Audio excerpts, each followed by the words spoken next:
Alaikum salam. Nura should be joining soon, hopefully. She'll be coming in. What's going on, BeatStars family? Welcome to a special edition of BeatStars Live today as we continue the conversation about Palestine and help educate and bring some light to our community about the situation going on in Palestine. We're not going to just completely focus on the situation in Palestine because I've got some legends in the building today, and we're going to talk about some of their music. We're going to talk about some of the things that they're working on, and shed some light on some of the initiatives that they're focusing on. So first of all, guys, wanted to welcome you guys to the show. I really appreciate you guys coming on and spending your time with us. Our pleasure, my brother. Yeah, thank you for organizing. Yes, sir. Yes, sir. So I'd love for you guys to, give an introduction of yourselves to the BeatStars community. I know we'll be blasting this thing out right now via push notification, so we'll have a lot of people in here. But Narcy, you want to go first? Sure, man. My name is Yassine. I'm commonly known as Narcy. I'm one of the pioneering Arab hip hop artists in the diaspora. I've known Abe for over 20 years. I've known Tamer for a bit longer than that. I'm not Palestinian. I think I'm the only one on this panel that's not Palestinian. You're honorary. You're honorary. But I'm an ally to the community. I'm originally Iraqi. My parents are from Basra in Iraq. I'm an MC, an author, semi-actor, a music video director, and a professor here at Concordia University. I teach hip hop in the fine arts department. And a lot of my work has to do with community activation and how we can use different mediums to not only shed light on things that are happening around the world, injustices as well, but to empower people in a different way as an independent artist and not have to focus on being within the industry to be successful. That's me. Thanks, Narcy. I appreciate you. Ahmed, would love to have the people get to know who you are. Thanks, Abe. Pleasure to be with y'all. My name is Ahmed Abu Znaid. I'm an organizer, a lawyer, and now a filmmaker. I helped to co-found a group called the Dream Defenders a few years back after the murder of Trayvon Martin. And that's because for me, growing up in the U.S., a lot of my activism and organizing history came through development from Black organizers and Black thought leaders. So it was really amazing to be able to make those connections and take Dream Defender delegations to Palestine. I currently direct the U.S. campaign for Palestinian rights. And the film that we're working on, we just released the trailer a few days ago. It's called Shukran, 10 Days in Palestine. And we want to tell the story of not only the delegations that Dream Defenders took, but we want to connect it to why historically the Black Power movement has been in solidarity with Palestine. So that's the film Shukran, 10 Days in Palestine. And hopefully by the end of this year, it'll be complete. Thanks, Abe. Inshallah. Welcome, Nura. Hey, thank you. Thank you, Abe. I just want to say what's up to Abe, childhood friend, now grown-up comrade. To Tamer, يعطيك العافية. We see you, appreciate you. Ahmed, thank you. And Yassine, you already know. That's awesome, man. It's so good to see your guys' faces, and just it's sad that we're reconnecting on at this moment, but also sorry guys, are we live? We're live. We're live. Tamer, put down put the argila down, حبيبي. أنا فكرتك أصلاً عم بتدخن. No, it's not مش كل شيء بعمله statement.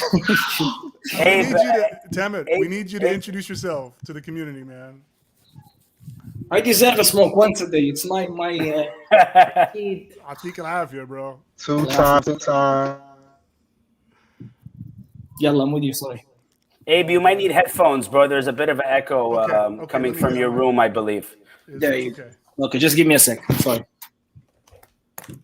Noura, you want to introduce yourself? I think while we wait for you. Sure. Is there an echo when I speak? No, not anymore. Okay, How about wonderful. now, guys? We're good? My name is Noura Erekat. I'm a Palestinian from Abu Dis, living in the United States. What I said earlier was in the greatest contradiction that my family sought refuge here, and now we are creating the insecurity for the rest of our families in Palestine because of obviously the structure of violence.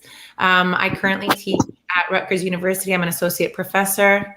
And I'm an author. My book is Justice for Some Law on the Question of Palestine. I'm an activist and a comrade. Yes. I got a cool story about me and Noura. I'm gonna share with everyone. You're gonna share with me is what you're gonna do. I'm gonna share with you because you probably don't remember. But Tamer, go ahead. Tamer, Wallah. tell the people. Tamer is Samahillah. actually in occupied Palestine right now. Everyone, legendary, pioneering hip hop artist. حبيبي, I'm where if life was يعني حقانية and righteous, then Ibrahim should have been here near my house. That's If real life shit, was, real yeah. shit. Okay, my name is Tamer Naffar. I'm a Palestinian rapper, actor, screenwriter, and activist. I guess I don't like it, but that's the way it is. Yeah. It's beautiful, Tamer. Yep, my family is from the Lid. I should be right across the street from you right now, right? Habibi, yes. So okay, well let me tell a quick story because this is actually all Noura's fault, by the way, all of this, because when I was 18 years old, no, even younger than that, maybe 17 years old, and Noura was organizing a student Palestinian coalition at the University of Berkeley. And I was living in Hayward, California at the time, and someone said, we gotta come. Someone, I don't know, it was a friend of mine. Hey, we got to go to Berkeley. There's this thing going on. There's a really cool event for Palestine. And I see the Iron Sheik, Will, eccentric. I'm a kid, bro. I'm 17. It's like junior in high school, and I'm trying to rap. And I see Iron Sheik at this event at school at UC Berkeley performing, and I'm like, holy shit, this is amazing. Like, we're talking about Palestine and we're rapping here? Beautiful. And so there was one event, I forget, I don't know, man, what it was, but Noura and Iron Sheik and Eccentric allowed me to perform a verse from one of my songs for like the first time ever in my life at like 17, 18 years old. So I blame all of this on Noura. And so I'm always thankful for that. And ever since then, I've been following her around while she was active in her collegiate career and activism that she was doing in the Bay Area. She was such just this light, this energy. The whole community just flocked around Noura, especially all the young people, and we looked up to her. And then eventually it just it continued even after you left. It continued even after you left the Bay Area, and we all continued with our activism in the Bay Area. And it's just, you're one of those people in my life that sparked my interest in our people and how we can get active. So I just wanted to thank you and give you your flowers. Thank you. So like seeds we grow, we just got to plant seeds everywhere. But I really, first of all, if I knew you were going to do that, I would have told you not to. But second of all, now that you did, I want to highlight for people, because and some of us deal with this. When people see us, they think we just got started. And so thank you for just reminding that we've been at this for some 2 decades now. Yeah. This is life work. Yeah. This is life cause. We're not going to stop. So thank you. And then Tammy, also my dad, sorry, Ahmed, I got to say something about Tammy. My dad comes home from the Lid. My dad comes home from the Lid in 1999, brings home this like scuffed up CD. He's like, yaba اسمع هدول الشباب من الليد لازم تسمع. I said, who the fuck are these guys, bro? I put on the CD. I'm like, holy shit! I didn't even know that our people even knew what rap music was. This is '99, probably, Tamir, probably. Yeah. And I was just, I had to get in contact with Tamir. I had to find out where the hell this guy lived, what kind of ice cream he liked, everything. I needed to know everything.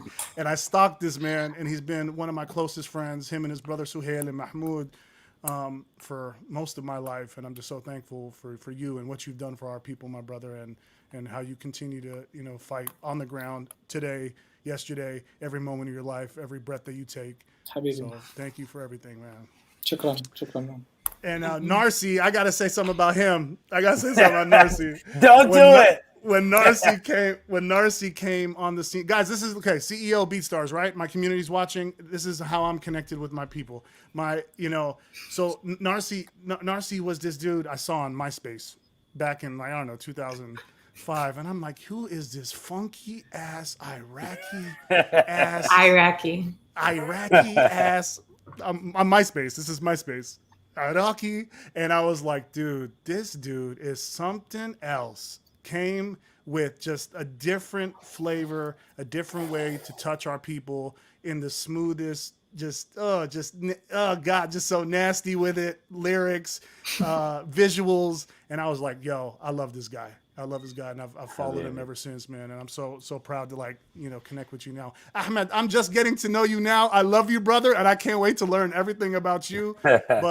But guys, this is really special for me. As a founder of a company that lives, breathes Palestine, and I've been serving this underserved community of music producers around the world and helping young people make a living with their music.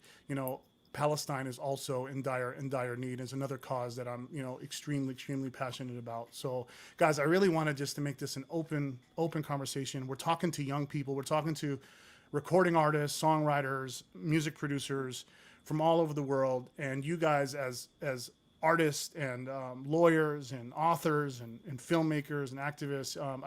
I wanted to humanize who we are and what we do for our community, because they get fed so much negative information about our people, and so open conversation, guys. I guess I'll start maybe because there's been developments this morning. Maybe Noura, you can touch on kind of like what has happened over the course of the last 48 hours to kind of give people context of what's going on before we go 73 years. So first of all, I think that this is the first panel that's been expanded to the region, and I'm really glad to see Yassine here, because understanding the U.S.'s role in the Middle East doesn't make sense without understanding its invasion and decimation of Iraq and the instability that it continues to sow. And the question of Palestine it remains, when people say it is a national question, yes, because we're struggling for our liberation, but Israel has affected all Arabs and all peoples of the Middle East, because it's constituted a pillar of U.S. imperialism, what some might call foreign policy, and its security has come at the expense of all our peoples. And so even these recent, I know I'm not answering your question, I'm gonna get to it, but even these recent normalization agreements have been normalization agreements between authoritarian regimes and Israel at the expense of people who are fighting authoritarian governments, who, like Palestinians, are also paving a path for freedom. So just wanna start there and say that in the past 48 hours, what we've seen is finally the cessation of aerial bombardment and artillery shelling from tanks on the perimeter of the besieged Gaza Strip that was ongoing for 11 consecutive days and nights.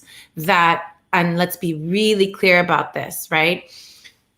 That with advanced weapons technologies, we're targeting inhabited homes.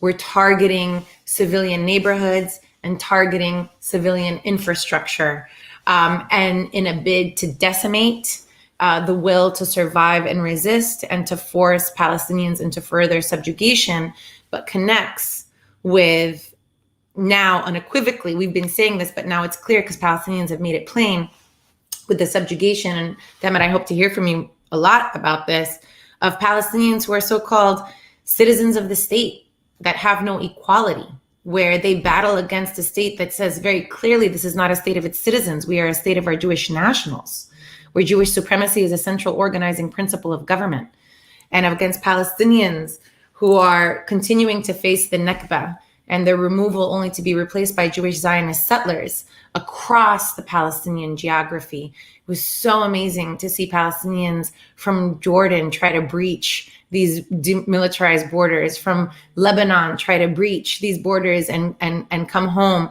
And that's what we're doing and transcending in this moment.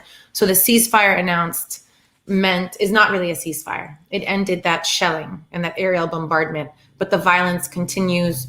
The siege remains in place, apartheid remains in place, and the threat of removal and ethnic cleansing is ever looming for all Palestinians, including for us in diaspora, who upon the rejection of entry permanently become refugees as well. Yeah, 100%. Guys, like everyone is hearing Israel, Palestine. It's all over. It's all over the news. And I'm seeing so many, especially people in our community too, on BeatStars, like so many young people tuning in and even like voicing their opinions. And you're seeing like a whole like crazy revolution on like TikTok, right? Like it's crazy. Like you're seeing so many different races, genders, everyone, you know, speaking out against this type of, you know, the injustice against our people. Tamid, you've been like living through these last couple of weeks in your whole life. Can you kind of just like explain a little bit to some of the people, some of the things that some of the like crazy things that you've experienced over the last couple of weeks? I think that I think people. I think you know, maybe it's. I should use that phone call that I did with the police. I think that would be the best example, so it won't take you know, a long answer. If you go to my Instagram, there's a phone call that I documented while I'm calling the police, the Israeli police, as a taxpayer. What happened is I got a message, me got a message, my wife got a message, my family got a message, like on our phone, telling us that we are in a curfew, we shouldn't go out, and it's something that never happened here in Lit. Maybe at 52 it happened because it's an Israeli city. But at the same crazy time, I've seen buses coming from outside of the town, and settlers like from El Khalil, like settlers from the West Bank, are coming out of the buses, armed with the short Uzis, and you know, just traveling our streets, screaming death to the Arabs. I'm unarmed, by the way. So I decided to call the cops, again, as a taxpayer. I was like, hello, how you doing? Listen, we have some crazy settlers over here with arm. She's like, yeah, we know about them. That's why you should stay at the house. So nothing will happen. I was like, why did you let them in? She's like, don't worry, just stay in the house. The police will take care of it. I was like, yeah, I see them. They are welcoming them and they are escorting them and they're protecting them. The police, my tax money is paid to the police, and the police is escorting armed people screaming death to the Arabs while the Arabs are not armed. And then the supervisor took the phone. She's like, yo, this is what it is. It's an emergency. You're holding the line. I was like, it's an emergency anyway. She's like, anyway, I don't need your approval. Goodbye. And she hung up. So I of course, we have time. So I'll go into more stories deep, but you asked for one story. This is the craziest that I got, and it happened a few days ago. Yeah. Crazy. Yeah. Narsi, you know, and Ahmed, both of you guys can chime in here. You know, when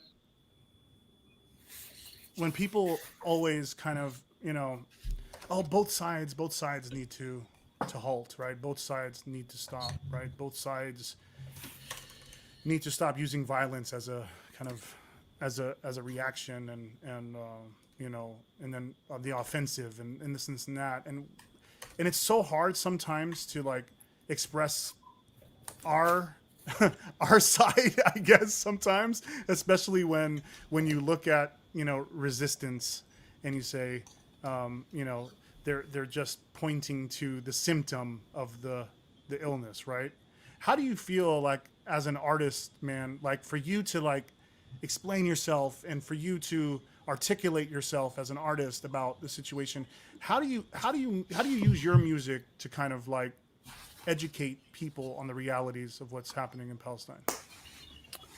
Well, you know, like Nora said, we've been at this for over 2 decades, right? So I've gone through several phases of trying to understand how to communicate clearly without having to codify anything and without feeding into the reactionary response to our work, right? And being somebody that's very aware of not only the platform, but where my money might come from as an artist and where I'm performing and what that's attached to. Like I almost overthink everything, and it's shaped my career both in successes and failures, right? And I've chosen to accept that as part of the journey.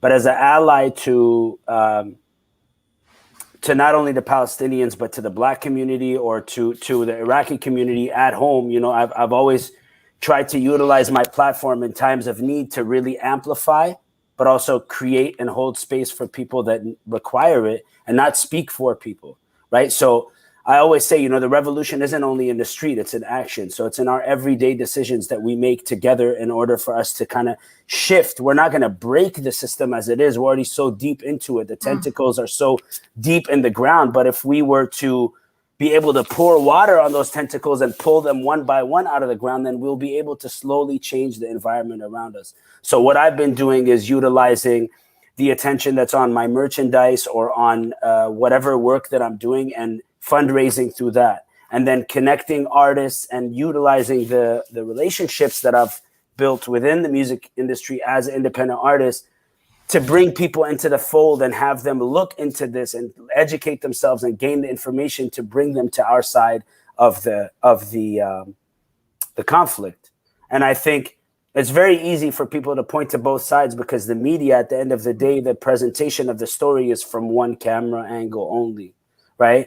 And now with social media, the way things are opening up, it allows us to carry the narrative over slowly. And I don't think we're going to free Iraq or free Palestine or free any country right away. But every time we incrementally move towards that goal, we can slowly shift there. And then lastly, I'd like to just say, I think we have to check in on each other. 2-3 days into what was going on, I hit Tamer up and I asked him, how are you? How can I help? Like, what can I do from over here? And even if you do that quietly in the background, I did the same with Noura. I reached out to her to check in on her and how she's feeling. I checked in on you, Abe. We just have to be there for each other emotionally and remind each other that we're not alone, because it can be a very isolating experience for people, no matter where they are vantage point from conflict. So there's several layers to it, man. And again, the revolution is in action, not on the streets only, Ahmed, I would thank you, Narcy. No doubt. I appreciate it, man. Ahmed, for those that just don't know, about, the details about what's happening in our homeland. Can you give the community kind of just a simplified answer of what is like just a quick origin story to where we are now and to why? Just so quick, and it's really easy, right? It's really easy when you just simplify it from a native population, Yeah, absolutely. So what I'll say is, first of all, we've been recognizing that language matters, and a lot of times we've been using words that the average person just does not absorb an understanding of the situation on the ground. For instance, a lot of folks in the last few decades have been talking about settlements, settlers, some of these occupation. Even the average American or the average human being does not understand what you mean by occupation. And that's why it's incredibly important for us to lift up in this moment, because the ceasefire, for many people, for them, it means peace. They've gotten to a situation of peace. They don't understand that occupation, meaning apartheid walls, cutting up Palestinian land, cutting up families from each other, cutting up the right of movement for Palestinians to be able to access their land, or even how we as Palestinians are segregated. For instance, I have West Bank ID. I was born in Jerusalem, but in order to link up with someone like Tamer and people in Lid, I would need a permit to visit, right? In order for any of us to be able to build relationship with people in Gaza, we need for that blockade to be over. So what I want to simplify for folks is Palestinians have been not only kicked off the land for the past 73 years, but the Palestinians who have remained have been segregated and blocked off from each other.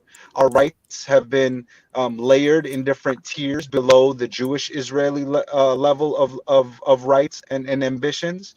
And so the Palestinian fight is very similar to many folks to what the Native American community went through here in the United States, or any other indigenous population has went through in its resistance to settler colonialism. And just because you lifted up that both sides argument, I want to mention that some of my friends worked on a meme where they allege that both sides equals all lives matter. And I think that's incredibly poignant in this moment, because it's really used to detract. We're saying, look, we're living under a blockade, we're living under apartheid, we're living under settler colonialism, and we're trying to fight by any means necessary. By any means necessary, we're trying to claw out of that hole. And then they're saying both sides. And so it's very similar to how when the Black community here is saying, we're saying Black Lives Matter because the system actually has not recognized that Black Lives Matter. They're not saying that Black Lives matter more than any other life. They're saying that the system has taught us that Black lives are so insignificant, I'm sorry, that we need to proclaim that Black Lives Matter. And so we have to really push back against any kind of terminology like both sides, or any kind of terminology of condemning Palestinian resistance. We need to understand the full context, and the full context is the Palestinian people are fighting to not be replaced. We're fighting to not be exterminated. I mean, can I ask you all a question? Yeah. Since you're all Palestinians in the room, you know, as an Iraqi, I watched our country get decimated by the strongest and biggest of bombs from one of the biggest military superpowers in the world, and the world forgot about it. You know, there was footage and images, and I had an experience where I got to go to a hospital in the Khalij to see children who were directly affected by bombs, and I witnessed things that I'll never forget in my life, and it made me lose hope for a long time in the world, but it made me also gain hope in a very indirect way, because I realized I'm at a point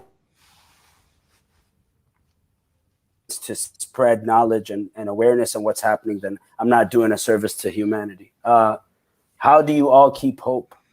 You know, what witnessing the way the world covers Palestine, and the way the world doesn't care most of the time. How do you keep hope in your work?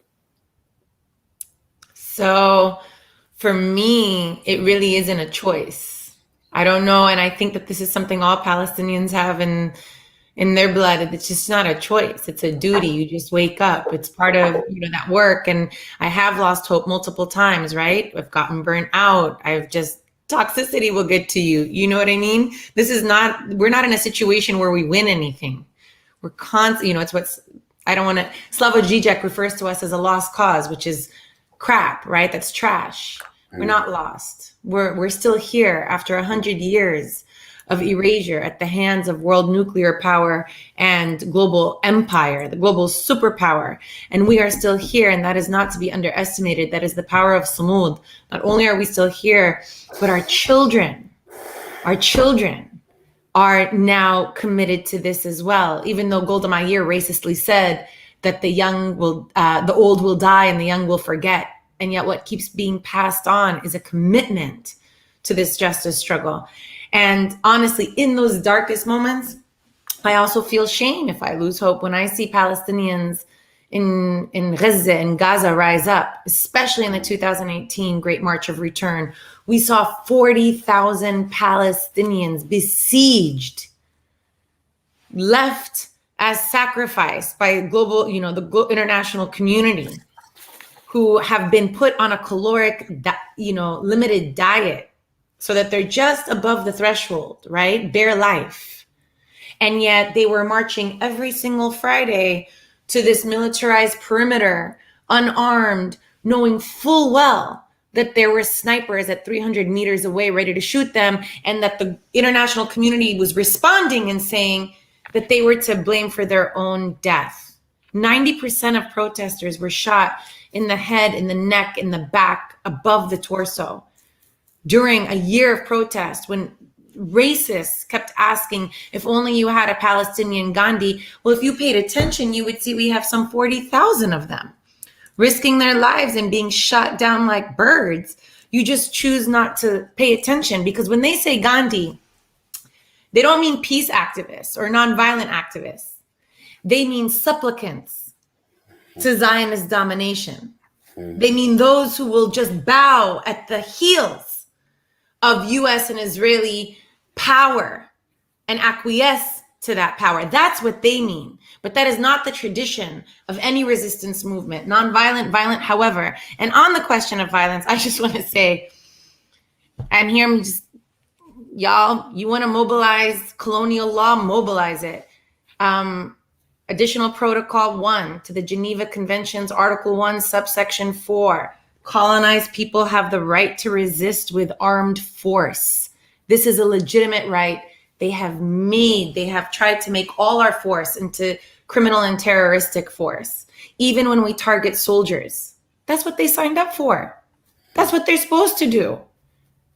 And yet they have framed even that as illegitimate. So anyway, all of that to basically say, when it gets the worst, it's the people of frankly, Gaza that make me hold my head up high and not give up for a single second. Yeah. I'll jump in. Yeah, sorry. go There ahead, you go. Tamer. No, Tamer, اتفضل. It's okay. I already muted myself. I'm good, bro. I really came to listen. It's okay. Okay. In addition to the unity of the Palestinian people that we've seen all across historic Palestine, that's been incredibly inspiring and incredibly rejuvenating for the hope that we've been depleted of. But also, the solidarity movements that we've witnessed from other communities. If you would have went to Standing Rock a year or so ago in order to support the Native Americans resisting the Dakota pipeline, you would have seen dozens of Palestinian flags littered across the encampments. And so our native and indigenous siblings from this occupied and settler colonial land have been resisting with us. And the movement for Black Lives, it's been such a rich tradition dating back yesterday, I believe. No, I'm sorry, 2 days ago was the birthday of our dear Malcolm X. And Malcolm X, of course, stood in solidarity with Palestine, and so did the Black Panther Party, and so did Angela Davis, or so does Angela Davis. And so I'm always hopeful because, sometimes oppressed people, we feel alone. And I think part of what we're recognizing in this moment, in many of these moments, is we're not alone, and we don't have to do this on our own. In fact, we have millions and maybe billions of people across the world that are willing to take their marching orders from the Palestinians and willing to do whatever they can do to support us in our struggle for justice. Tamir, please. Yeah, it's what to Narcis's question. I mean, it's not. I do call it losing hope. Sometimes, and I would love it if you have a term in English, like when something good happen. I don't like إنه أطيش على شبر مي. I don't know how you. Nora, help. Yeah, like you don't like to get too excited about it. I mean, there's always a fear of something going wrong. Yeah, I can't. I mean, yes, I would like to say hip hop and we spread the word, but we don't get if I don't know anyone who talks about real stuff, political stuff, even in other political stuff, not just Palestine, بالأخص Palestine. It's not like we get a billion views the spreading the word also folks do it, and that sometimes make you. So I used to call it I'm losing first in the first 20 years you're like passionate, I'm gonna change the world, and then in your 30s you're like I'm losing hope, and then in your 40s you're like okay, then I'm not losing hope, but it's slower than I thought in a way. And so it's in between, and it's okay not to act, because not losing hope the whole time is a bit of a cliche and unreal. So sometimes you need to somebody punch you in the face, and we fall, but we get up. Why? To get more punches in the face. That's life. And yes, I today I did an interview, and they said about the Gandhi. I was like, I would love to. I tried wearing sandals and walk like Gandhi, but there are lynches behind me, so I need to put my sneakers and just run. بالبقلك. Sandals. Ladawi and sandals. I love it. Yeah, guys. Of course, it's draining. It's just something weird, exhausting. That's something weird. I know I'm Palestinian, and I was born here, but because we have Mahmoud Darwish and all those people, I knew Malcolm X way before Mahmoud Darwish. Wow. It's hopeful. I'll tell you a short story. I was not political at all.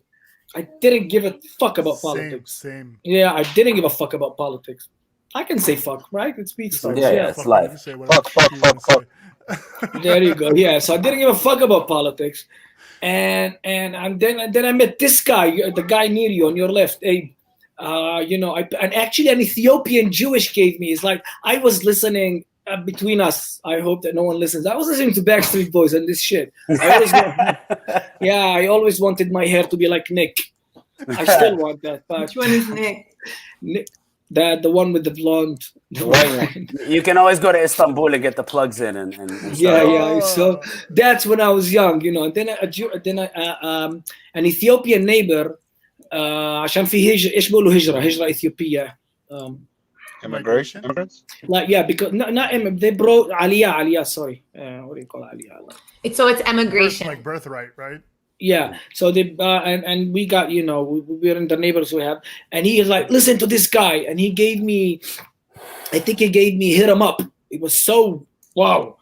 But then I started asking around. Then I got to witness the video. Holla if you hear me. I was like, I didn't understand English. I was like, this dude, I need to check outside of my window. I think he shot it right here. Because Lid is one of the biggest ghettos. It's one of the biggest drug markets in the Middle East. The biggest crime, Arab on Arab rate, you know. So, and in one point, I got the CD. I think it was Machiavelli, where you have that song. It's a White Man's World. Was it Machiavelli? Yeah. And it starts with you want to punch your fist against the stone, the wall, boy. That's what the white man wants you to do. And I started asking. There was no Google. There was no internet. I started asking around. And somebody told me, yeah, it's from a movie called Malcolm X by Spike Lee. I went there, I got the movie, I watched it, and I started telling my father, like, yeah, Malcolm X. You don't know about Malcolm X, I know. And he's like, yeah, it's exactly like Mahmoud Darwish. And I was like, George Habash. I was like, who? And then I started to know about my own culture through hip hop. So I can still say I'm hopeful because it's an amazing tool in a way. And just, you know. Yeah, if I can add to that, I was talking to Sundus about this, my wife. I was saying, you know, it feels like we're at a place in history now where all the injustice that was done over the course of the last 400 years is circling back onto itself at this time where we can't be busy and distracted. And I think as much as the COVID has been a medical crisis for the world, it's also a spiritual crisis that comes along with that. And I think that the Black community of America and Africa being the source of life from the beginning of time, I think that the Black experience of America has taught many of us Arabs so much of how to dissect our own experiences of immigration, of injustice, of dispossession, but also even in this time have taught us how to revolt and community organize together. And it's one of the most, that community is probably the most inspirational for all of us to change the world around us. And I find that to be we have to do such a great service back for the Black community for what they've done for us and what they've allowed us to organize and how to organize and think about strengthening our communities together. So Marcy, 100%, bro. 100%. Can I jump in here on this question real quick? So I think that there's an added thing in the United States, especially for Arab Americans. So this country is a white settler colony, right? And it continues to expand its holdings of native lands and indigenous peoples. Settlement is never complete, but it's all, you know, but that's triangulated with the enslavement of Africans and the lack of reckoning with their descendants. And part of an immigration story for Arabs into the United States has been a commitment to whiteness or an aspiration to whiteness upon arrival. And so much of that was structured just by the racist laws. I mean, Israel make things so plain when it passes a 2018 law that says only Jews have a right to self-determination and Jewish settlement is a constitutional priority. But the United States until 1964 said the same thing. And immigration and citizenship was limited to white people, right? It was Black struggle that actually struggled on behalf of all of us in order to make citizenship available for all. But before that, because citizenship was contingent on whiteness, in order for Syrian, Lebanese, Palestinians to acquire citizenship, they had to prove they were white. And to prove they were white, they had to prove that they were not anything like Black people. So even in our aspiration for survival, we have distanced ourselves from Blackness in the United States, which says something that as much as we're in solidarity, we have to remember that, especially if you're in the United States, if you are not speaking out against anti-Black racism, you are complicit in white supremacy. You are benefiting from it. And so yes to the inspiration from it, and yes to the commitment for that struggle. It is our duty. It's not a choice. And I think Ahmed's work has been, lifting that up for us and highlighting it. And I want to come back later to talk about what Tamer was saying about Ethiopian Jews and where they get stratified, where blacks get stratified too. But I'm gonna pause. Yeah, well, Ahmed, I would love to hear about how you're bringing black and brown people's causes, and how you're and how on all the initiatives and programs that you're putting together to kind of link these two communities together. Yeah.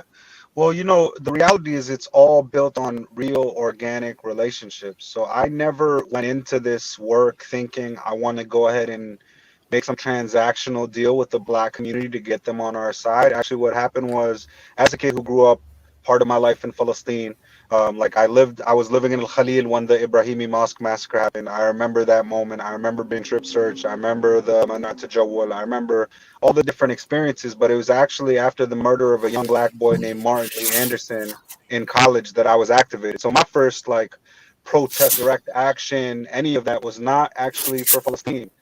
It was after this young black boy was killed in a juvenile boot camp, and they tried to cover it up and say he died due to complications of sickle cell anemia. But then we found a tape that showed the guards of the camp actually beating this young kid to death. And we took over the governor's office. Governor Jeb Bush was in place at the time, and we took over his office to demand justice for Martin Lee Anderson. And that was the first time I really felt like we could actually accomplish change, because we listed several of demands. Some of them were accomplished, some of them were not. But it showed us the power of the people.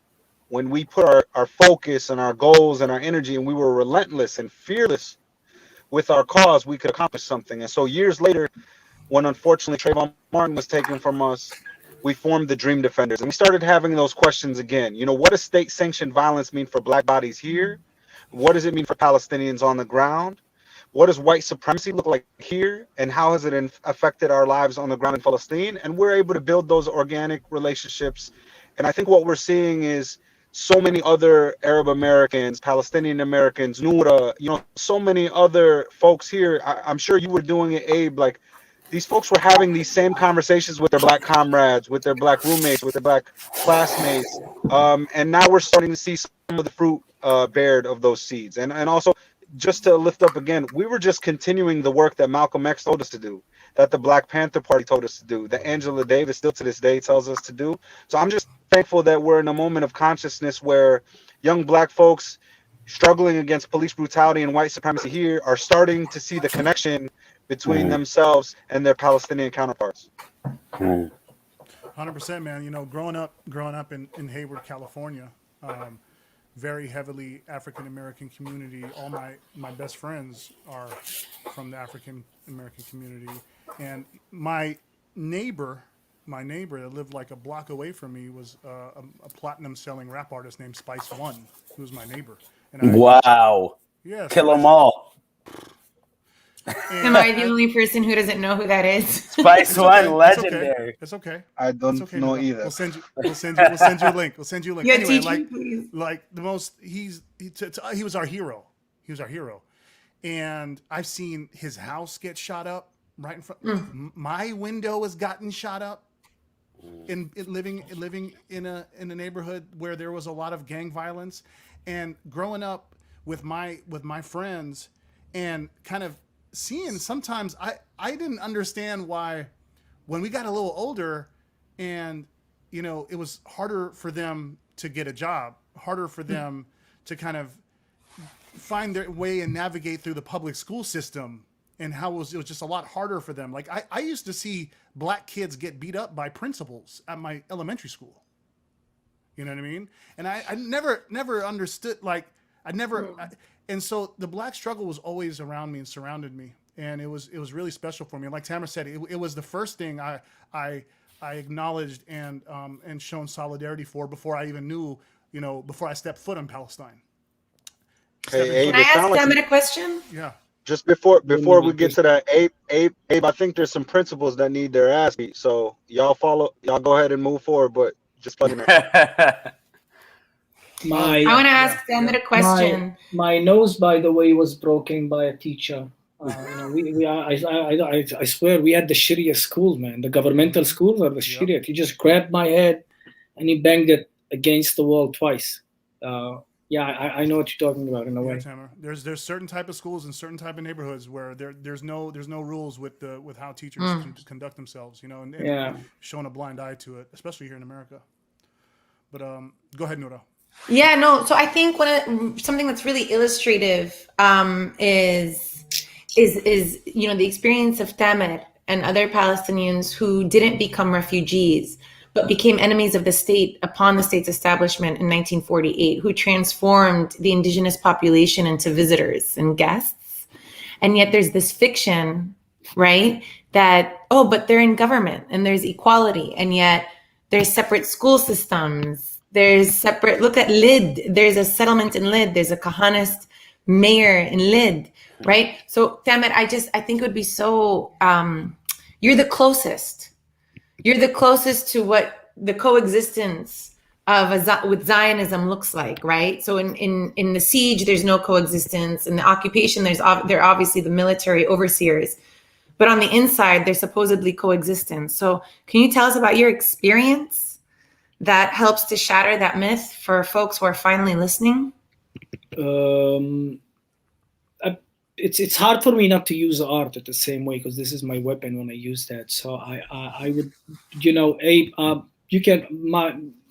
I did a movie alongside with Udi Aloni and Orem Moverman. It's called Junction 48, and I think it really explains to pieces exactly what is going on. It's not a documentary, it's feature. It's a fun movie, so you can watch it with popcorn and beer. So I think this is my best answer for this. But Abe, I can give you the link. Yes, you can listen, share it. Listen, guys, before Tamer says anything about the movie, so Junction 48, you can find it on Vimeo. In 2004. 2015. In 2004, in 2004, Oh, I went to see, just so to put some context into the movie.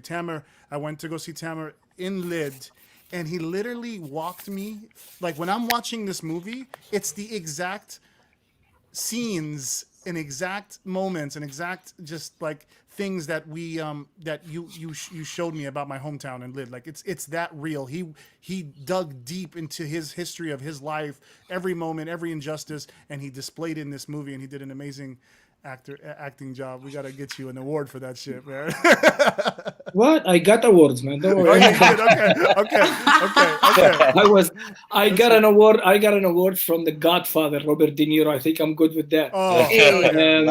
But by the way, just a short memory. Something that makes me smile always because we get a lot of visitors, because I'm the most famous guy in Lid. So when people come to Lid and Palestine here, get a lot of visitors, and I get ready. I mean, I love to share stories, but sometimes it's mostly politics. So we had this guy coming over. It's like, okay, a guy from Bachon, he's from the US. A guy told me about him. It's like, okay, Allah, we're gonna talk politics again and remember the same numbers. And it's like he comes in. It's like, so you like hip hop? And it's like, yeah. He's gonna now, talk about the importance of politics and hip hop. And it's like, do you like the punchlines of E40? I was like, okay, I got you. So, anyway, to your answer, I know who he is. It was always music. You know who he is. Yeah. He's also from the Bay. Yeah. Spice One is from the Bay as well, huh? Yeah. I don't know who that is. He was a little bit too gangster for you, Noura. Noura is gangster, bro. Come on. I know. Yeah, that's right. She should know who he is. But Spice One have one of the most unique flows ever. For sure. Anyway, so Noura, to your question. First of all, the title of it is a Jewish land. So you wake up to a Jewish land, and in case you forgot that, then they passed a nationality law that this land is not for you, like in your eye, like this. This is in titles. Now, if I'll give a few examples. The Palestinians who are living here, we are almost 1.6 million, maybe something like that. And I would say it's the biggest crime rate, the biggest. We passed Chicago when it comes to the crime rate. It's so It's one of the biggest crime rates, poverty, housing problems. I'll give you an example of a housing problem. Unemployment, of course. أقل salary أقل, like إيش بيقولوا? Lower salary wages. rate. Lower. Yeah, exactly. And I'll just give you an example of the housing thing. Now, let's say me and this other guy who's Jewish, we live in the same city. We carry the same ID card. Supposedly, we have the same rights because we pay taxes and everything. If he's coming from a Jewish neighbor, we both had a kid, not together. He had a kid with his wife, I had a kid with my wife. And then he goes and he applies, for a permit to build a room for his sweet little kid. He gotta fill up papers, and he gets to deal with bureaucracy. I don't even have that. If I'm coming from an Arab neighborhood, I don't even got that privilege. If I go to the municipality and I ask for a permit, they'll be like, "Oh, sorry, sir, there is still no housing plans in your city. Please come later." And it's a shitty later, because ever since 1948 until now, you have thousands of housing plans for Jewish neighborhoods and cities, and zero or maybe one for Arabic neighborhoods. So there are two tamers, for example, two types of Palestinians. Some will say, okay, it is what it is, and some will say, okay, fuck them. The system, the rules are racist rules are meant to be broken. So they built that extra room, and this is where you get the violence of the system. Now, you only hear about the violence of the Palestinians only when they are in the news with the Israelis. There are war, but nobody hears about the ongoing violence against Palestinians. We have in my city at least 300 houses demolished. So it's just an example. And again, it would be my honor. I'll open it for free. Just share the movie Junction 48, and the listeners can just. I thought it was a dope movie, and I also appreciated the complexity. Did I say Robert De Niro?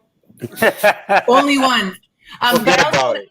I also want to applaud that the film actually highlights our gender issues as well. We are not a perfect society. We are not perfect victims. That doesn't make our freedom any less valuable or worthwhile or necessary. So just to lift that up. And then I want to add just one thing to the listeners. I want, for folks who are just tuning in, and I imagine maybe with the BeatStars community, one response will be, well, every country's racist, right? Every society practices racism. Every country's racist. So here's what you need to know about Israel. It is distinct from all those other countries because it defines itself upon that racism and calls it righteous.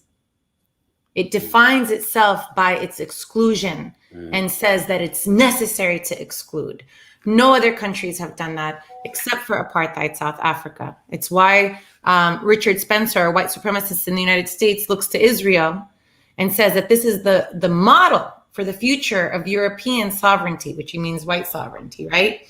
That's what Israel is, and yet international community has made an exception for it because of Jews happen to be and are Western civilization's canonical victims, right? And so it becomes that victimhood becomes a block for us to have a real discussion about, but is this the right way to respond to their subjugation and to anti-Semitism, right? And I say Western civilization deliberately because if you think about other canonical victims for humanity, it would be the descendants of the transatlantic slave trade. It would be targets of Armenian genocide. It would be targets of forced partition in the interwar years, right? It would be enslavement. It would be the genocide of indigenous peoples. But those aren't what figure centrally, but it also informs why the global South, because those are colonial geographies, are in such solidarity with us because of that history. Yeah. Yeah, Tamara. Look, Thanks, Noor. man, it's not. I'll take it from what Nora said. I don't care what are the Western standards. I mean, they failed us a lot. They failed the whole world a lot. So who said that that's the right standard? I'm gonna clear my mind. Everybody who's listening, just clear your mind from these standards and these standards. Just imagine this: If a guy who's living now in the USA, he's 15 years old, and he discovers that his grandfather is Jewish, he have the right to come and live in a house here in Lid. Okay.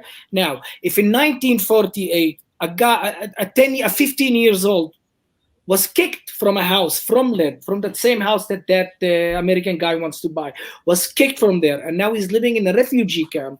He's living in a refugee camp. He's like 85 years old, if I'm doing the right calculation. He's in 5 years old. He doesn't even have the right to be buried here. If the white standards, if the Western standards is going to have explanation, yes, but yes, then fuck Western standards. I shouldn't even put them in my mind.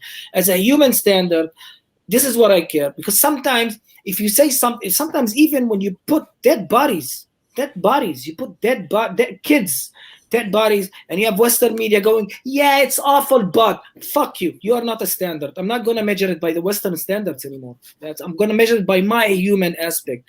And this is what I need to flip, and not to be a slave to, yeah, but this is not democracy. That's why. Yeah, that's why I'm. No, go please, ahead, brother. bro. We haven't heard from you in a minute. I've been listening, man. It's great to listen to all of you speak from your perspectives. On a macro level, it's very easy to look at Western powers as the template or the designation of what is right and wrong because of their cultural influence or their pop cultural influence. But I think more and more, as these generations have these phones in their hands and are witnessing the injustices that our multiple communities are going through, we're coming to realize that that this is built off the back of a lot of exploitation on many parts. And one thing that I've been doing is examining like how to maneuver, for my example, the music industry or the film industry in a way where you're not exploitative.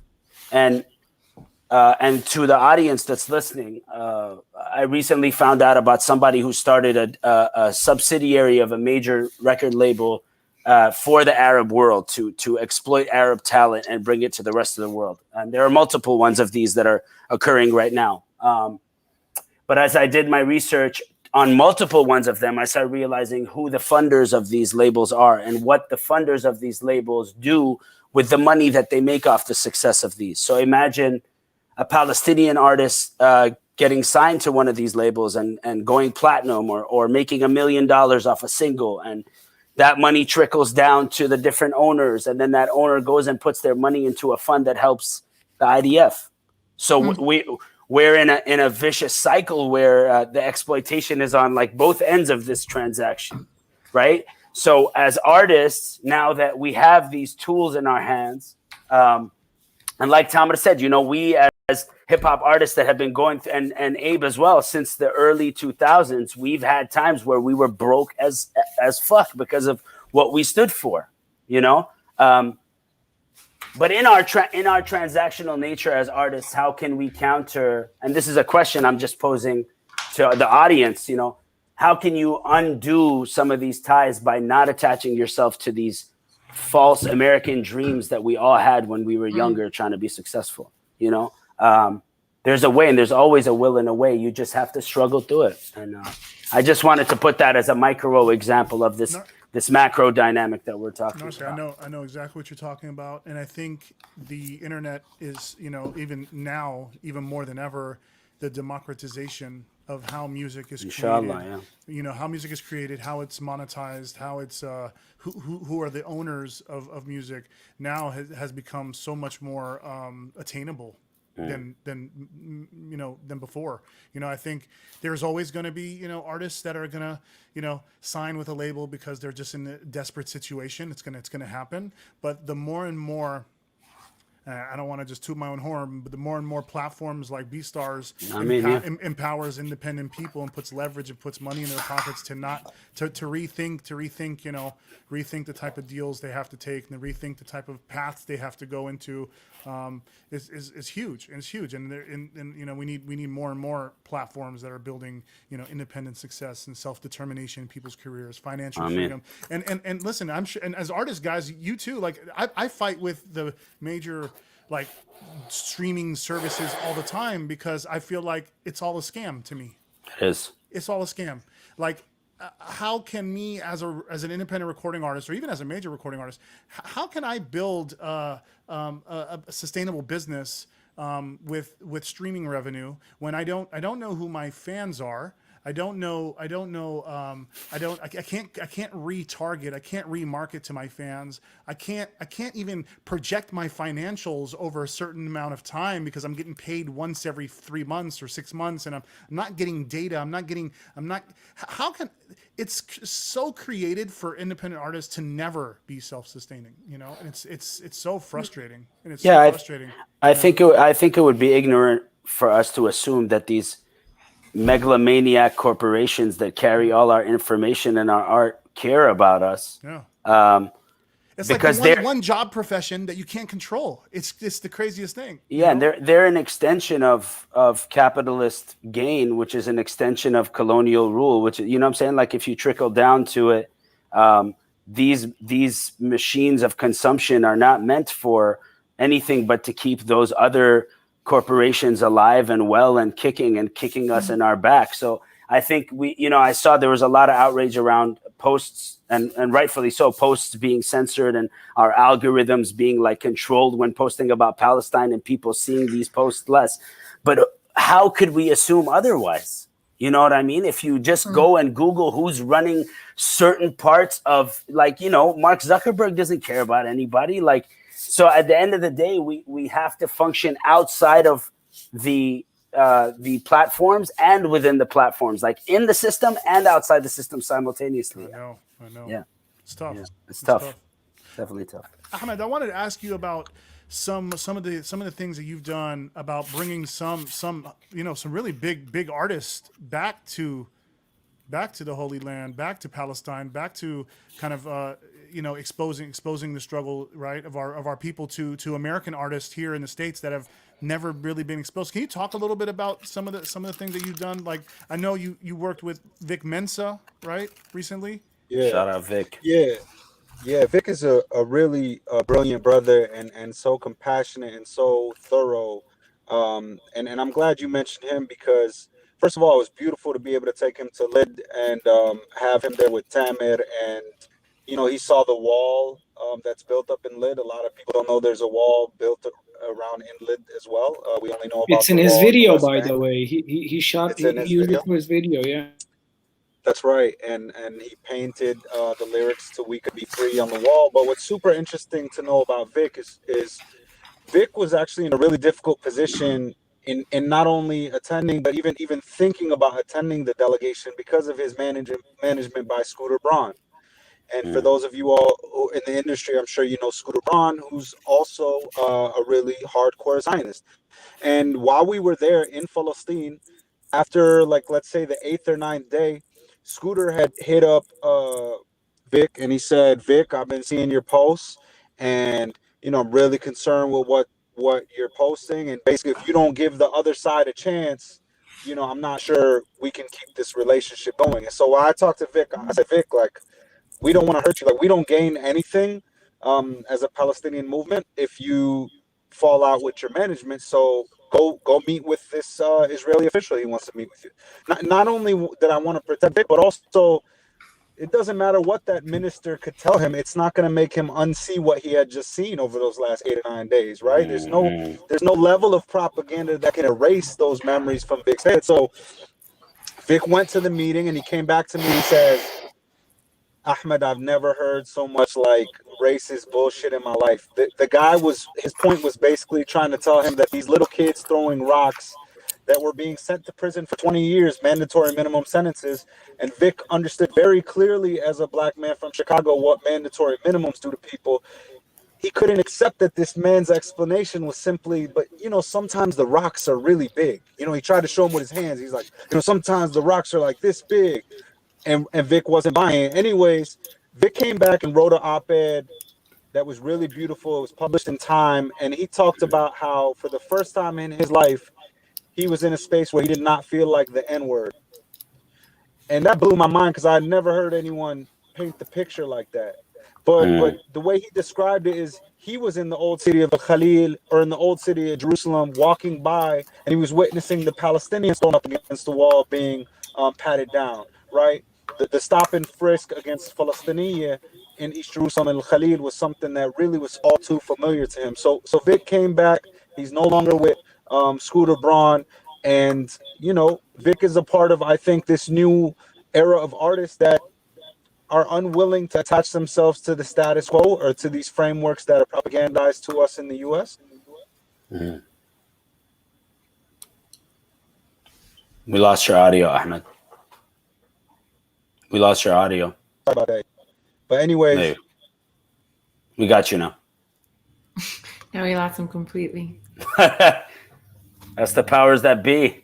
They're like, Well, guys, yeah, Vic is one of the realists, man. Vic is really one of the realest guys out there, man. Yeah, for real. I love that article by him, and it was something that also was echoed in Ahmed. I've worked with Ahmed on trying to understand his role and his work in Black Palestinian solidarity, so that Vic, once removed from this white settler colony, right, gets to escape it when he's in Palestine, and Ahmed, when he leaves Palestine, has different life chances in the United States, right, which illuminates for us also that anti-Black racism is universal, but racism itself looks different in different places. And so to understand that as well, like I experienced this, so I also work with some folks encouraging them not to, in cultural boycott. So with Michael Bennett, who's an NFL defensive lineman, when we first started our collaboration, his first question to me, because he was entrenched in the Black Lives Matter movement, and his first question to me was, are Palestinians Black? And I had to say, well, some of them are. Obviously cross sections of our community are Black, and some are super, super fair skinned. Do you know what I mean? But that's not what the racism looks like. That's not how Zionism works, so that you'll see the Israeli state, for example, parade its Middle Eastern and African Jewish, population in order to say, look, we can't be racist. Look at our, I think it was their Miss Israel was an Ethiopian, صح تامر ولا أنا غلطانة? Right? So that they want to say, but look, we are, when we have Middle Easterners, but don't understand that Zionism in and of itself is derived from white supremacy. I don't want to cut you off real quick, Nora. The word Zionism is alien to most of the people that is listening and watching this video. And people, for most. And so many people, when we throw out this word Zionism, they're taking it as if we're like pointing a finger at a certain race or religion or something. Can you explain a little bit to them what we mean by? No, I think you can have an analogy for that. Just explain it in the analogy. So I have one, but I'm trying to be. I don't want to lose the politically correct of it. So Noura, maybe you have. Now I want to hear.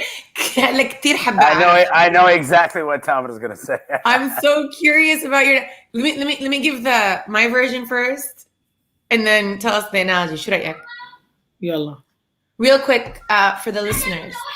All right, Zionism is a political movement that was born primarily in East Europe as Jews were excluded from European citizenship as a matter of anti-Semitic racism that's first rooted in religious terms and then rooted in Enlightenment terms, that in order to become European, they had to shed any signs of their Jewish nature. And so it excluded them by their very nature. So Zionism in its conception is a political movement that sought to establish a Jewish state somewhere. And it sought to establish it in Uganda, and it sought to establish it in Argentina, as well as Palestine. So it was looking for a land that a colonial power can give to them. They then settle in Palestine and choose, right? The movement is a settler colonial movement that is predicated on turning Palestine into a Jewish state, which by its very nature means that you have to remove Palestinians and place Jewish Zionists in their place. So when people say Zionism, right, they are referring to political Zionism. They are referring to a settler colonial movement. Okay. Thank you, Noura. The analogy. Damn it. Yeah, that what Noura said, that was my politically correct answer. Okay, good. It's way better. You know, I'm gonna say this, that in the beginning of this last round of escalating violence towards Palestinians, when we witnessed the burning trees near Al Aqsa, and there was like a parade for, I don't know what you would call it, but they were all waving the Israeli flag and singing and screaming by the Wailing Wall.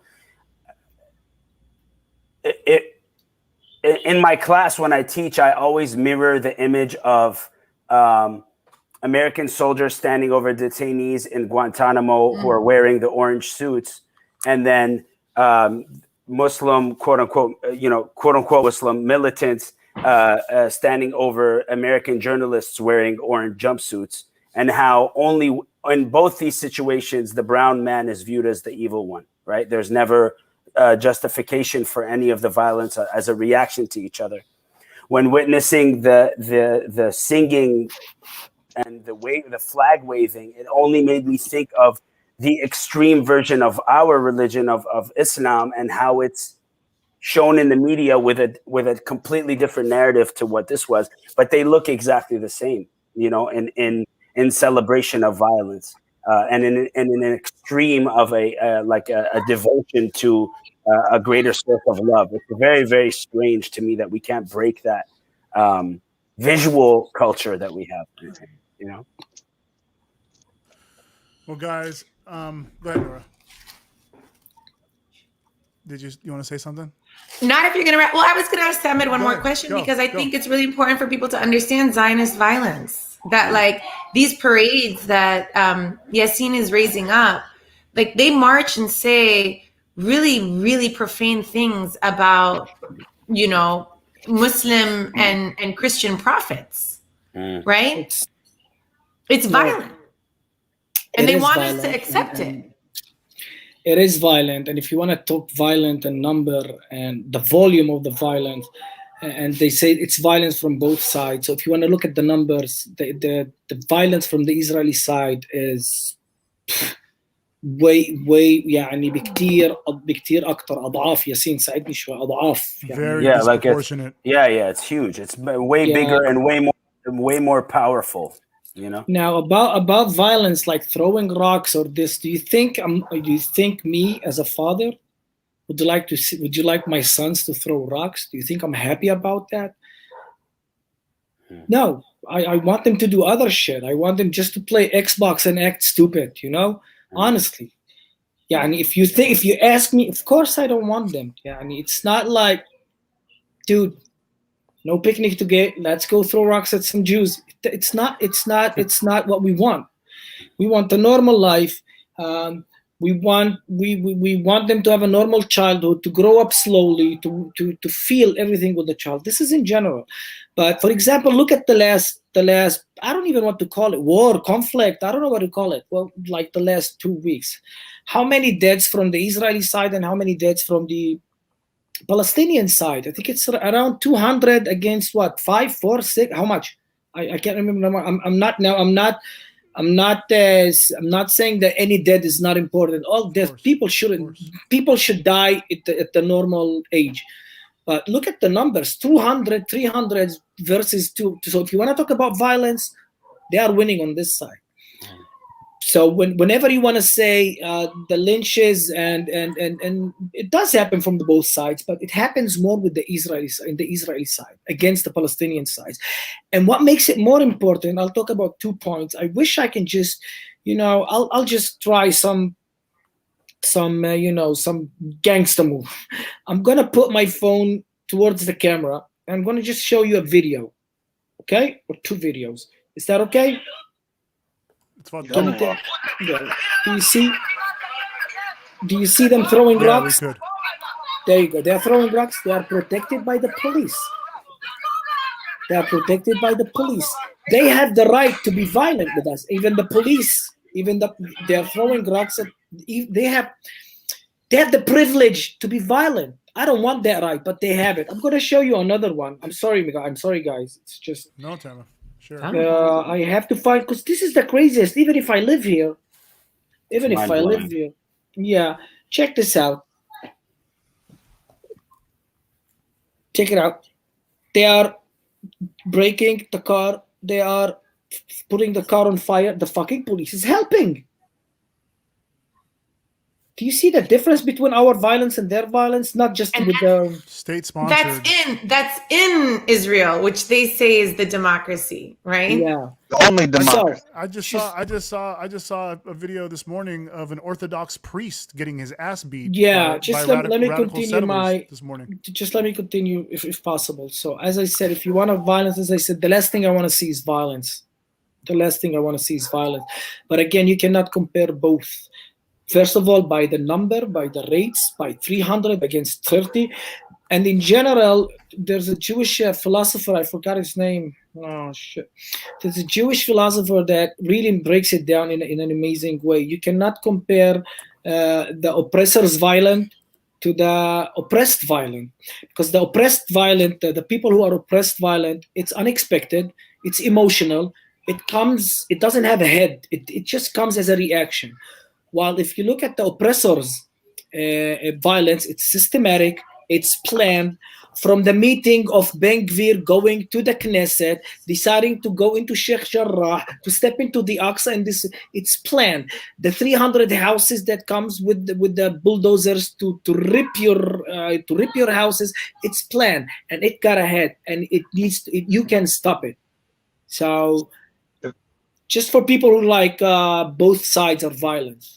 If I can add one example too, when I was a kid, I mentioned the massacre that happened when I was living in Al Khalil. So a settler from Brooklyn, New York, walked into the Ibrahimi Mosque and murdered 30 Palestinians and injured over 100. Right now, there are literal monuments lifting up these sorts of individuals in settlements in the West Bank. Right. So these are the heroes. These are people that are glorified, while any act of resistance from Palestinians is, of course, criminalized.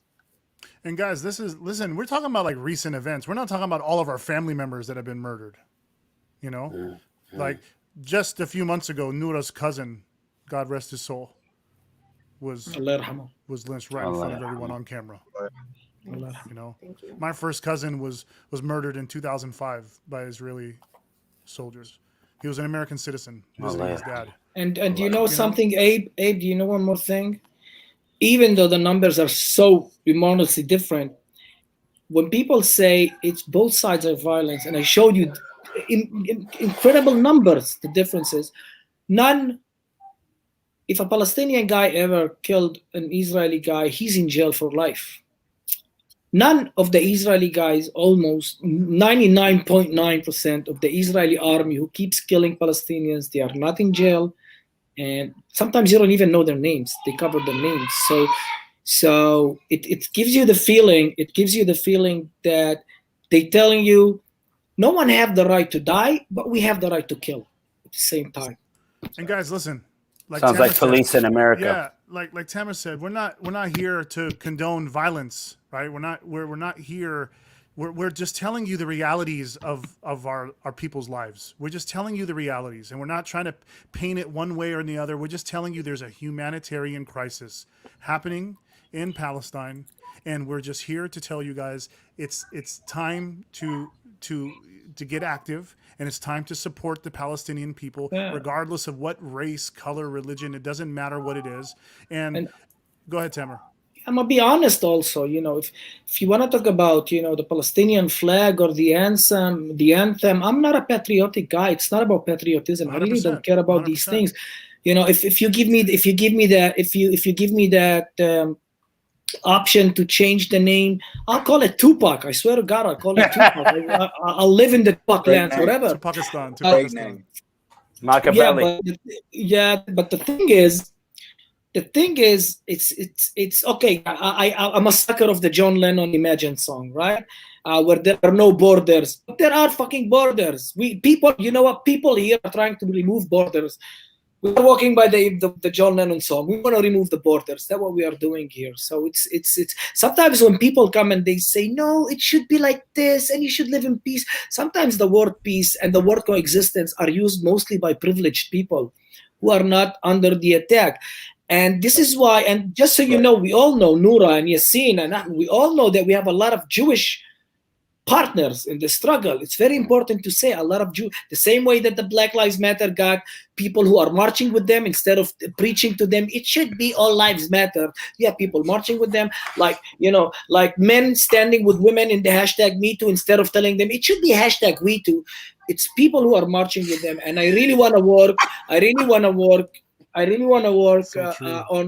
on me and my Jewish friends, for example, who really believes and they are helpful with this. We really are trying to develop this thing called co-resistance, not coexistence. It should be co-resistance. Hell Both yeah. of us. That. Love that.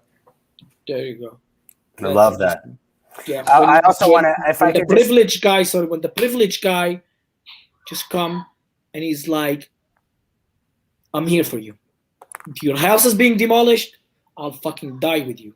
That's being together. That's right. I mean, if I could just add one more point from my perspective. I've been thinking about this a lot in the last week, and I'm going to put this out into the universe with your ears listening to it. When it comes to co-resistance, there is a Zionist agenda that I witness even at the universities that I teach in or I studied in, where you walk around and there are posters that say, come take your birthright trip and come back home to Israel, right? For people in the community. And I think we as Arabs should develop an birthright for our people and go back to Palestine altogether and witness our land together and co-resist together. So I'm going to be working on this birthright idea for us to all take a trip. And look, we might get to Ben Gurion and half of us get turned back, but at least 50% of us got in the country. And I want. you're already there. Pick me up when we get there. But I'm I that don't need to privileged travel guy. through there no more. You're the privileged guy in this situation. I'm the privileged guy. But yeah, I think like I really want to make that happen and take not only famous people, but regular people from our multiple cultures within Arab identity to go back to Palestine and stand with the people of Palestine. Do it. Beautiful. Can I just last thing that I and I'm going to actually ask Ahmed to answer the other question, but for me, just want to emphasize to people and emphasize this idea of co-resistance, right? That would you have imagined anybody saying Black people and white people should get along in de jure, in a Jim Crow South? That's literally what we're being told when people turn around and tell us, you just need to sit down and like one another, but don't understand that there is a power dynamic and an imbalance that needs to be addressed. This isn't about religion. This isn't about getting along. This is about power. This is about a structure of oppression. You cannot ask us to get along with a group of people who basically say that they have the right to keep their neck, their knees on our neck, so to speak, or their boots on our neck. Take the boot off. And of course we want to live together. And so that's why we ask for co-resistance. And I just want to, Ahmed, ask you, if there's an American audience watching, how if they do nothing, they're part of the problem and why they need to get involved. Or Ahmed's not listening to me. No, sorry. Thank you, Noura. So U.S. taxpayers currently fund Israel to the tune of almost $4 billion annually. So you're in a moment where people are listening, and guess what? Most Americans do not want to send their money to Israel. This is something that most Americans will readily tell you. In fact, most Americans do not know that we're giving Israel $4 billion a year. So at the U.S. Campaign for Palestinian Rights, we're working in partnership with Adala Justice Project and so many organizers across the U.S. There's a call to action right now where people can contact their legislator and push for sanctions on the state of Israel and also an ending of military aid to Israel. The third thing we're calling for is centering Palestinian demands for freedom, the ending of the blockade, the ending of the segregation, the ending of the apartheid and the home demolitions, and the fracturing of our people, both in Palestine and in the Shatat. So Americans not only are active in the oppression, they can be active in our liberation. And that's what we're hoping for. Everyone out there, you have a role to play in aiding Palestinian liberation.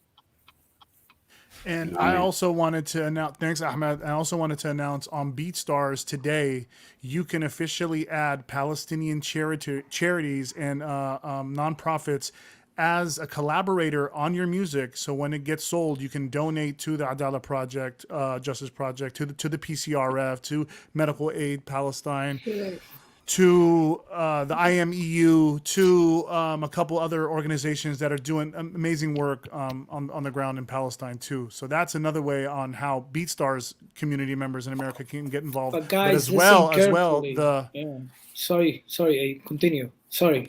No, I'm just saying about supporting the bills, that are being issued right now, that are and getting behind that with calling your local representatives that Ahmed was talking about. Go ahead, Tamer. No, I wanted people to pay attention really closely to what you said, because when you said Adala and when you said something like Adala, like it's understandable for us, but I really want to focus. Look at the way we act. The Adala is an office of lawyers, right? Who stands in court for free, almost to protect.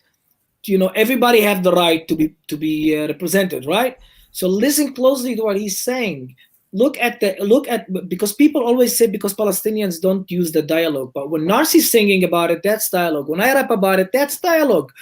When Noura's talking about it, that's dialogue. When Ahmed is doing the whole thing, it's dialogue. When AB is like the money's going to lawyers, so you stop using excuses. It's a fact. It's a fact. He's not saying it's going to sponsor this and this. Lawyers, medical. So I really because when you said IMEU, it's understandable for us, but I'm not sure if everybody who's watching us knows exactly what IMEU and Adala is.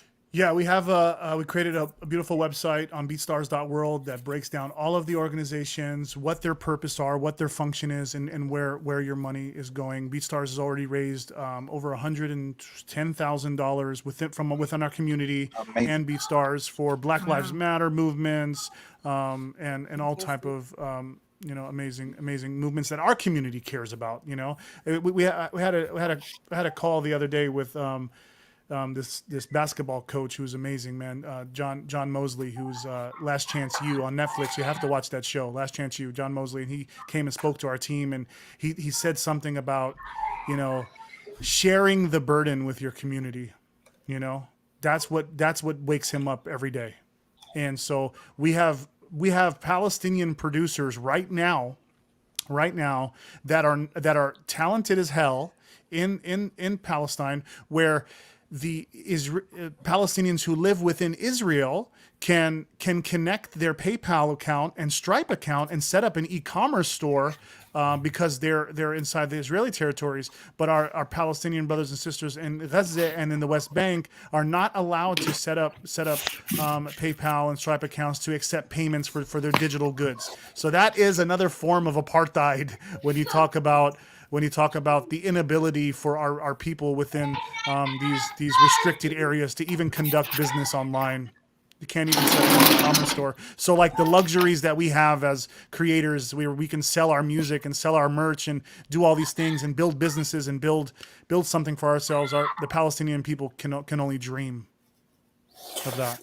Abe, I want to thank you for bringing us together and having this conversation. I want to thank Ahmed and Tamer and Noura for being here and being present, and for all the work you're all doing day to day for the community. We appreciate you. We're watching and we're sharing, and the nid'i. And that's really all we could do right now. Guys, thank you so much. I love you guys, and I wish love you guys too, all the best. Keep going with everything you guys are doing. If you guys need anything from me, I'm here. Same. Part of the people. Send me the Spice One music list. Yep. Peace, everyone. See you, BeatStars community. See you later. Bye.